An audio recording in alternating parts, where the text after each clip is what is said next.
Thank you, Mr. Speaker. I rise in support of the resolution and in support of H.R. 2189, the Law Enforcement Innovate to De-Escalate Act. The bill will put life-saving, less lethal technology in the hands of more law enforcement and public safety officers.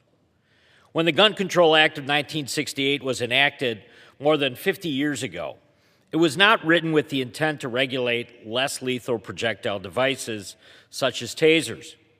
Unfortunately, if a taser or other device uses an explosive propellant to discharge a projectile, the ATF classifies it as a firearm. This makes it more difficult for law enforcement and public safety officers to obtain and use these devices. For starters, many states prohibit public safety officers from using firearms. In at least 12 states, correctional officers are unable to carry firearms in the course of their official duties. Many state laws also prohibit or restrict the use of firearms in schools and in hospitals, meaning security officers would be unable to purchase these devices. For police departments, law enforcement officers could be unfairly subjected to higher levels of liability exposure for discharging a quote-unquote firearm than a less lethal device. This includes my own state of Wisconsin, which includes in its definition of deadly force the discharge of a firearm. Mr. Speaker, that is why the Law Enforcement Innovative to De-Escalate Act is both necessary and important. H.R. 2189 makes a small but important change to the Gun Control Act's definition of a firearm to appropriately define a less lethal projectile device.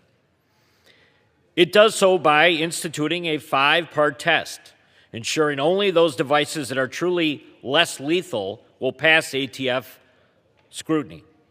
It also exempts these devices from the firearm excise tax. The simple logic being that police departments and manufacturers should no longer be paying a firearm tax on a device that's no longer classified as a firearm. It was never intended to apply to them in the first place. It should not apply to them now. By making these simple changes, we are equipping our law enforcement and public safety officers with the best tools to keep our communities safe and our first responders out of harm's way. Innovation should be rewarded, not stifled, and this bill does just that. I want to thank my colleagues, Congressman Correa, Congressman Schweikert, Congressman Stanton, for their leadership on this issue over the last 2 Congresses. Thank you, and I yield back.